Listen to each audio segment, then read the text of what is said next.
14 শাবানের রাত্রে এইভাবে মসজিদে ভিড় না করে যদি বেশ্যাখানায় কাটায় তারপরও ভালো আছে।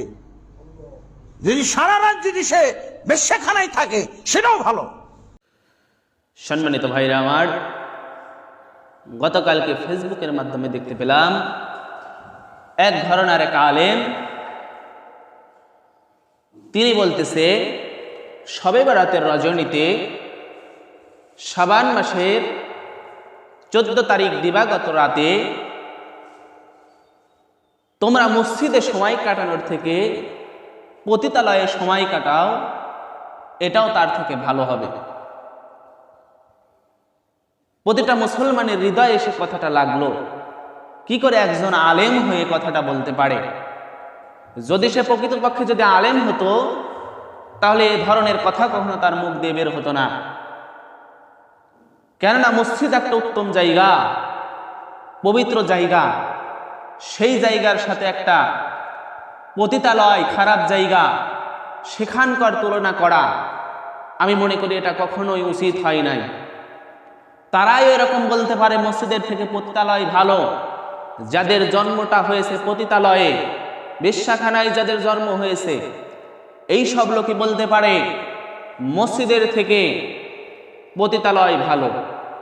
সম্মানিত ভাই বাবাজিরা আমার, এই 14ই শাবান দিবাগত রাত এটা নতুন কোনো আবিষ্কৃত নয়, এটা আজ থেকে 1400 বছর আগে তখন থেকে এটা চালু। আল্লাহ রসুল সাল্লাল্লাহু আলাইহি ওয়াসাল্লামের অসংখ্য হাদিস দ্বারা প্রমাণিত এই শবে বরাতের রাত অত্যন্ত বরকতপূর্ণ, অত্যন্ত ফজিলাতপূর্ণ।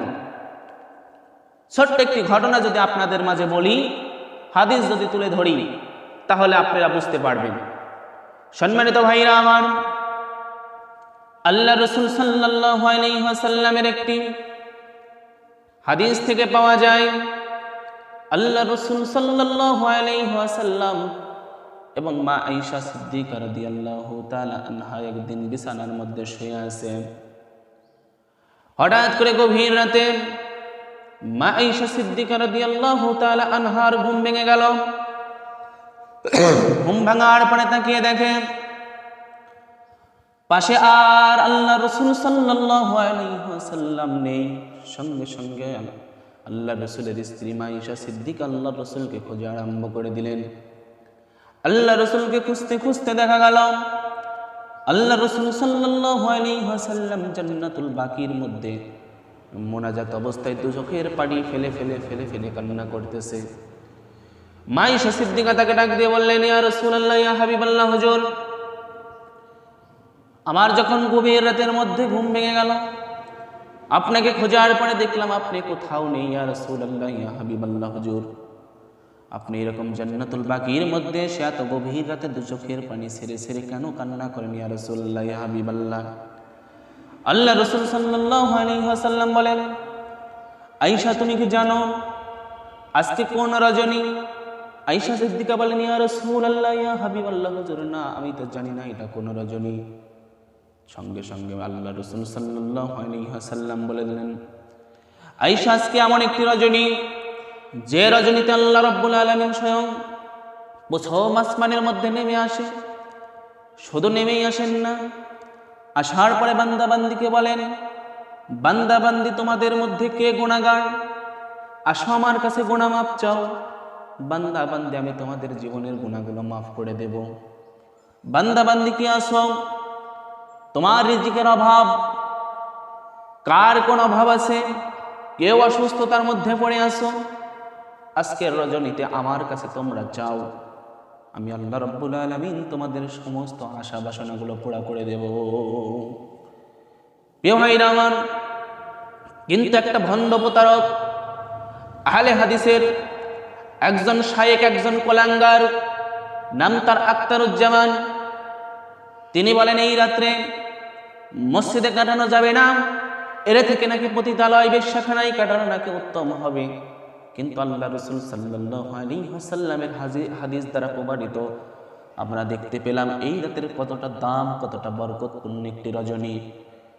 শুধু তাই নয়, আল্লাহ রসুল সাল্লাল্লাহু আলাইহি ওয়াসাল্লাম পবিত্র হাদিসের মধ্যে জানিয়ে দিয়েছেন, এই রজনীতে আল্লাহ রাব্বুল আলামিন তার হাজার হাজার হাজার হাজার বান্দাদের জীবনের গুনাহগুলো মাফ করে দেয়। যদি প্রকৃতপক্ষেই যদি মুসলমান হই, প্রকৃতপক্ষেই যদি আমাদের জীবনে গুনাহগুলো থেকে থাকে, তাহলে আমাদের প্রত্যেকের উত্তম এই রাত্রিতে মসজিদে বসবাস করা, মসজিদে সময় কাটানো, ইবাদত বন্দিগির মাধ্যমে নিজেদের জীবনের গুনাহগুলো মাফ করে নেওয়া। অপর এক হাদিসের মধ্যে পাওয়া যায়, এই শবে বরাতের রজনীতে বান্দা বান্দি তার জীবনের যত আমল করুক না কেন, সারা বছরের আমল সমস্ত কিছু এই দিনে আল্লাহ রাব্বুল আলামিনের দরবারে পেশ করা হয়। তাহলে চিন্তা করুন এই রাতের কতটা দাম রয়েছে। কিন্তু ভাবতে অবাক লাগে, বাংলার জমিনে এমনও কিছু কুলাঙ্গার আছে, এমনও কিছু ভণ্ড শায়েখ আছে, তারা এই রজনীকে এমন একটি আপনারা পর্যায়ে নিয়ে গেল, তারা এই রাতটাকে এমনই অবহেলা করল, তারা এই রাতটাকে তুচ্ছ তাচ্ছিল্য করে উড়িয়ে দিল। তারা এমন একটি জিনিসের সঙ্গে তুলনা করলো, প্রতিটা মুসলমানের হৃদয়ের মধ্যে এসে আঘাত গানল। তারা মসজিদের থেকে মানুষকে দূরে রাখতে চায়, যেন প্রতিটা বান্দা বান্দি, প্রতিটা উম্মত যেন মসজিদে সময় না কাটিয়ে তারা যেন পতিতালয়ে সময় কাটায়।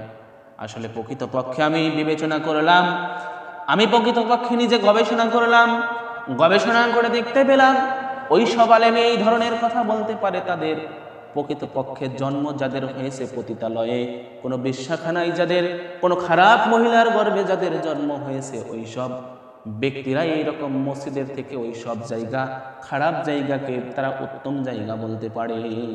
এজন্য সম্মানিত ভাই বাবাজিরা, আমরা সকলেই চেষ্টা করব যেই সব ভণ্ড প্রতারক, এই সব শায়েখদের থেকে দূরে থাকার।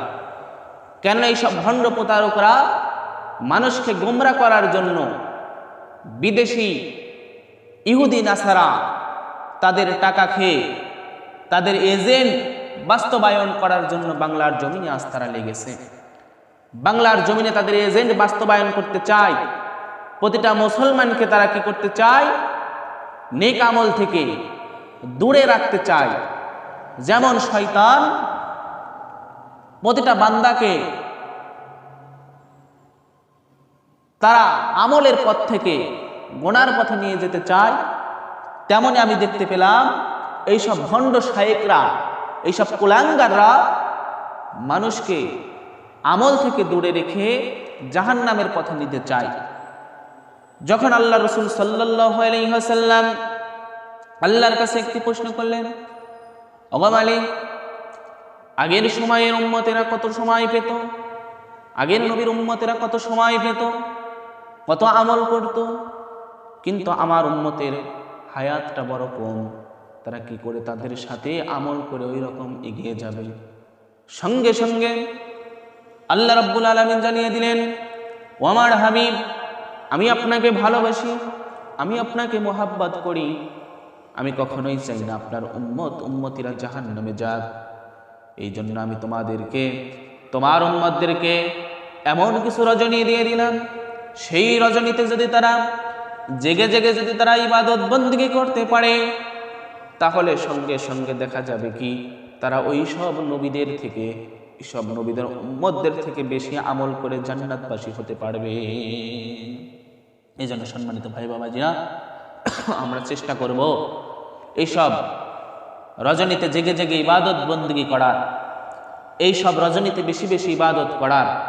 যদি আমরা এইসব রজনীতে বেশি বেশি ইবাদত বন্দেগী করতে পারি, তাহলে দেখা যাবে আমাদের জন্য ভালো হবে। কোনো মানুষ কখনো ফরজ ইবাদত করে আল্লাহর ওলি হতে পারে না।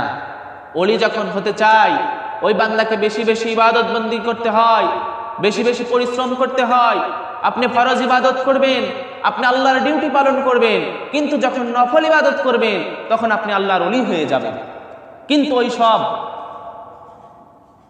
কুলাঙ্গারেরা চায় কোনো বান্দা যেন, কোনো আল্লাহর বান্দা যেন ওলি না হয়, তারা যেন জান্নাত না পায়। এই জন্য তারা ইহুদিদের টাকা খেয়ে খেয়ে মানুষকে গুমরা করে জাহান্নামে নিতে চায়। আল্লাহ রাব্বুল আলামিন যেন ওই সব কুলাঙ্গার শায়েখদের থেকে আমাদের যেন রক্ষা করে পরকালে যাওয়ার মতন তৌফিক দান করুক।